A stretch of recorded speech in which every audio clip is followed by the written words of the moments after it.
The Storm Prediction Center has not yet issued outlooks beyond day 3, but I can tell you that the ingredients being discussed in the extended range guidance are the same ingredients that produce significant severe weather outbreaks. Be watching SPC's day 4 and 5 outlooks as they are issued Wednesday morning. If you live anywhere from central Kansas through central Missouri into western Tennessee, this is the week to make sure your warning receipt method is reliable and your shelter plan is current, not after the watch is posted. Now, behind the severe weather threat on the warm side of the system, the cold side tells a completely different story for the upper Midwest and Great Lakes. As the plains low deepens, it will pull cold air southward from Canada through the Dakotas, Minnesota, Wisconsin, and Michigan. The precipitation type question in this zone, the zone roughly from Sioux Falls to Minneapolis to Green Bay, is one of the more consequential forecast questions of the week. If the low tracks slightly south of current guidance, the cold air arrives faster and the precipitation falls as snow, potentially significant snow, across the Twin Cities and into northern Wisconsin. If the low tracks slightly north, the precipitation falls as ice and rain before transitioning to snow. Ice is the scenario that historically causes the most widespread damage, the most power outages, and the most disruption to transportation networks. This is the scenario meteorologists are watching most carefully in the day 4 to 5 window. Either way, by Saturday morning, temperatures across the northern plains and upper Midwest will be running 15 to 25 degrees below where they were this time last week. Freeze watches are already a near certainty for the Ohio Valley and interior Northeast for next weekend. If you have anything in the ground, any tender plants responding to the recent warm spell, the window to protect them is before Thursday, not the morning of the frost. The Southeast and Gulf Coast get their piece of this system last, but they are not minor characters in this story. As the plains low lifts northeast toward the Great Lakes, its trailing cold front will sweep through the Tennessee Valley, the Deep South, and into Florida by Friday night into Saturday. Ahead of that front, a warm and unstable air mass will be in place across Mississippi, Alabama, Georgia, and the Florida Panhandle. The severe weather threat in this corridor on Friday is real, and it is the zone where overnight tornado warnings are most possible, which is historically the most dangerous threat profile in American meteorology. People are asleep, the storm is not. And behind everything, behind the full continental passage of this system, behind the flooding in the Northwest, the snow in the Rockies, the tornadoes in the plains, the ice in the upper Midwest, and the overnight storms in the Southeast, there's a cold pattern reasserting itself across the eastern half of the country next week that will not feel temporary. The ridge that has been keeping temperatures above normal across the south and east is being displaced. What replaces it is a pattern that forecasters are calling persistently below normal for the eastern United States through at least the second week of the month. This is not a one-day event. This is not even a 3-day event. This is a 7-day atmospheric reorganization of the entire country's weather pattern, and every single region has at least one significant hazard somewhere in that window. Here's what I need you to understand about a storm like this one. Tuesday, May 19th, is the next day that needs to be on your radar. Areas from Detroit and Lansing, Michigan, through Fort Wayne, St. Louis, Branson, Missouri, Tulsa, Fayetteville, Arkansas, and back to the Oklahoma City metro are all on high alert for severe weather on Tuesday. The cold front continues pushing eastward on Tuesday, bringing more rounds of severe thunderstorms.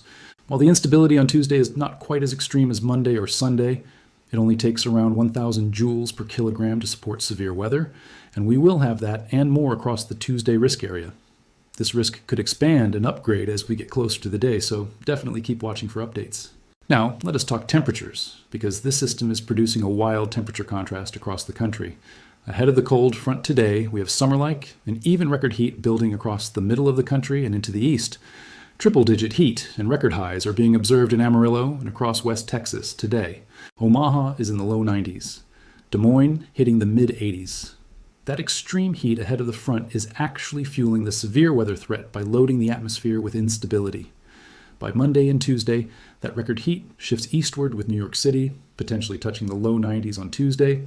The overnight lows are offering little relief with temperatures staying in the 60s and 70s across much of the east through Tuesday morning. Even Detroit could see mid-60-degree lows early next week. But behind the front, it is a completely different story. Record cold temperatures are dropping across Montana, Wyoming, and the Nebraska Panhandle, with mid and upper 20s possible in the higher elevations. A frost and freeze risk will return to portions of the Dakotas, Nebraska, Minnesota, and even northern Wisconsin by the middle of next week. If you have tender plants in the ground across the northern tier, you may need to cover them up again as we get into the middle of next week. Looking further out toward the end of May, the rainfall totals from this entire system through Sunday, May 24th are going to be significant across the central United States. Multiple inches of rainfall are possible from the Corn Belt all the way down through Texas Hill Country and coastal Texas, and that could lead to flooding concerns in areas that receive repeated rounds of heavy rain over several days. The horseshoe temperature pattern developing for the final days of May shows warmer than normal conditions across the northern tier, while normal to below normal temperatures settle across the outer edges, including the west coast, Gulf Coast, and eastern seaboard due to increased cloud cover and rainfall. And as we flip the calendar into June, the pattern looks hot across the west. The west coast, the Rockies, and the plains are all trending hot and steamy heading into June. The monsoon flow begins to open up across Arizona, New Mexico, West Texas, and into Colorado and Utah. 3. And a northwest flow pattern setting up over Canada into the Great Lakes region raises the threat for derechos later toward Father's Day weekend and beyond.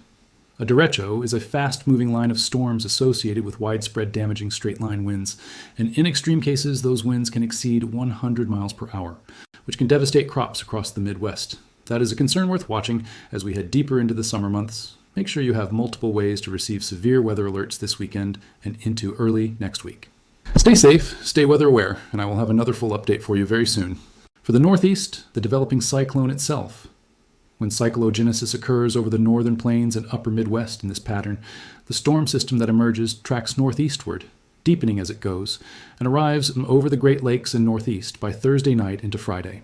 The classic signature of this track is heavy rainfall along the coastal northeast from New York City through southern New England, strong northeast winds developing along the coast, potential coastal flooding in low-lying areas from Long Island through Cape Cod, and the possibility of late-season snow in the interior highlands, the Adirondacks, the Catskills, and the green and white mountains of Vermont and New Hampshire, where snow remains climatologically possible into mid-May.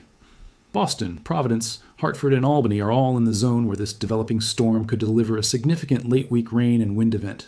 If you are in the Northeast and you have outdoor plans this Friday or this weekend, watch the forecast progression closely, Wednesday and Thursday, as the guidance sharpens around the merger track and intensity. For the Great Lakes and Midwest, the trailing cold front from the merged system produces additional rounds of showers and thunderstorms as it sweeps through the region Thursday and Friday. The severe weather potential behind the merger front is lower than the Wednesday Plains event, but not zero.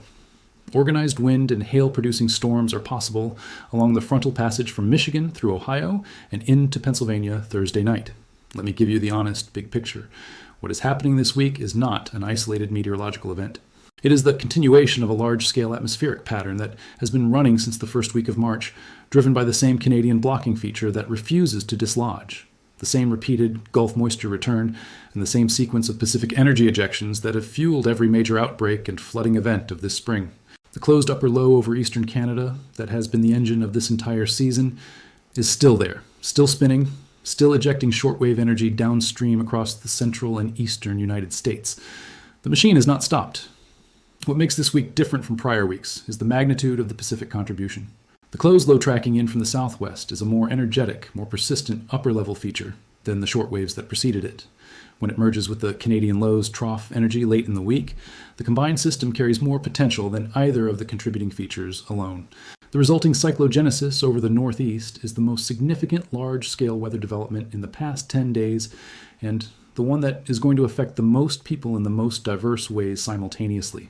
The 2026 season has already produced a tornado emergency for Brookhaven, Mississippi. It produced the April 22nd through 24th outbreak, including the Enid EF4. It has delivered the first confirmed damaging tornado in West Virginia in over a decade. It has driven the Southeast's worst drought since 1895, while simultaneously flooding the Ohio Valley. And the seasonal peak has not arrived. The most historically active week in American tornado records, May 19th through 26th, is less than 2 weeks away. The large-scale pattern shows no signs of breaking down before that window opens. Here's exactly where you stand today, Monday, May 9th, 2026. Storm 1, the Canadian blocking low, has been anchored over central Canada for nearly 2 weeks.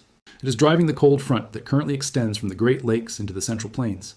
Monday night brings isolated severe thunderstorms along that front from Kansas through Indiana and Ohio. Overnight alerts are required tonight. Storm 2, the Pacific closed low, is crossing the interior southwest right now. It delivers late-season mountain snow to Wyoming and Colorado through Wednesday with 6+ inch probabilities above 8,000 feet.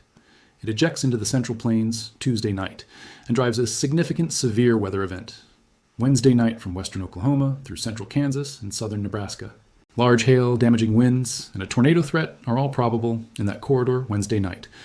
The merger arrives Wednesday night into Thursday. Surface cyclogenesis over the northern plains and upper Midwest. Heavy rainfall flooding threat from the Mississippi Valley through the Ohio Valley and Tennessee Valley Thursday. Developing coastal storm over the northeast Thursday night into Friday with heavy rain, strong winds, and late season snow possible in the interior highlands.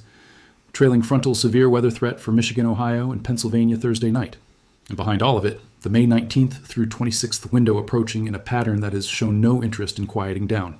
Know your shelter. Set your overnight alerts before Monday night. Watch the Wednesday severe weather setup closely Tuesday evening as the guidance finalizes.